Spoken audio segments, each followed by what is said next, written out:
It boggles the mind. I mean, even when you start to look at, Tiger's individual record, not individual, his team record. This is what I mean by they just could never solve the problem of who is going to play with Tiger Woods. It was 9-19-2. So this is what I mean by U.S. never found a spark. Pair Tiger Woods with, Mark O'Meara, Paul Azinger, Mark Kalkovec, Davis Love, Phil Mickelson. Oh, that was a disaster when Hal Sutton did that, paired those two Was together. What were you Steve thinking? Stricker, but it was you couldn't find a pairing for Tiger. Yeah. 9-19-2.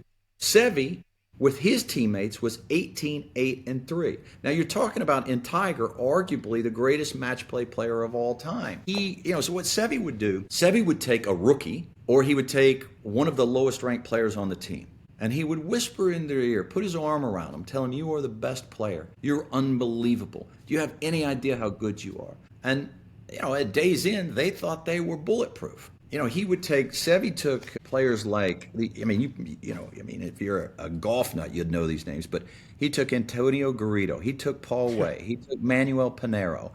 Now, he took Jose Maria Olazabal when he was a rookie, and he was 43rd in the world, but later on he took David Guilford, who was 58th in the world, okay? So, you compare how Seve was as a teammate versus Tiger. Tiger intimidated even his own playing partners. There was no fault of his own. But, one thing I know is, tormentors rarely make great mentors. Seve was a mentor. Tiger just intimidated everybody. And that was just one of their problems. They could never get a spark out of Tiger. They could never get a spark out of Phil. And, that echoed into the future.